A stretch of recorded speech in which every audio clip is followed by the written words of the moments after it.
বিয়ে বাড়িতে গিয়ে বড়লোক কাকিমারা যা যা করে। চলে এসছি বিয়ে বাড়িতে, এবার কেমন বড় লোকগিরি করি দেখো। বিয়ে বাড়িটা ভালো করে সাজাতেও পারিনি, আগের থেকে বললে আমিই দায়িত্ব নিয়ে নিতাম। ও মা, খিটখিরি কাকিমা যে কেমন আছো? হ্যাঁ হ্যাঁ, আমি ভালো আছি, তুমি ভালো আছো তো? হ্যাঁ ভালো আছি। বলছি তুমি কি এখন ওই ফ্ল্যাটেই থাকছো? হ্যাঁ হ্যাঁ হ্যাঁ। আচ্ছা, তোমরা কি এখনো সেই গ্রামের বাড়িতে হ্যাঁ, থাকো? হ্যাঁ, ওখান থেকে হ্যাঁ কোথায় হ্যাঁ, যাবো? Middle class family. আরে খিটখিরি আন্টি যে। ও মা, বড় হয়ে গেছো তো অনেক। আন্টি পল্টু ভালো আছে তো? হ্যাঁ হ্যাঁ, পল্টু খুব ভালো আছে। একটু আসেনি এখানে? না না, পল্টু তখন লন্ডনে থাকে। না মানে আমরা খুব ভালো বন্ধু ছিলাম তাই জিজ্ঞাসা করছিলাম। হ্যাঁ, আগে ছিলে, এখনো তোমার মতো মিডল ক্লাস মেয়ের সাথে কোনোদিন কথাও বলবে না। ও মা, খিটখিরি বৌদি কেমন আছো? ও মা, অলকা যে এদিকে এসো, এতক্ষণ পরে একটা যোগ্য মানুষ পেলাম কথা বলার জন্য। হ্যাঁ হ্যাঁ, তা তুমি বিয়েতে কি দিচ্ছ? আমি দাঁড়াও, তোমাকে দেখাচ্ছি।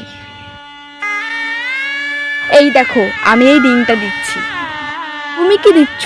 ডায়মন্ডের রেকটা দিচ্ছ, তুমি মাত্র এই রিংটা দিচ্ছ? আসলে দিতে তো অনেক কিছুই পারতাম, কিন্তু এদের মতন মিডল ক্লাসের জন্য এগুলো ঠিক আছে। চলো, এগুলো দিয়ে আমরা বাড়ি চলে যাই একসাথে। হ্যাঁ হ্যাঁ চলো।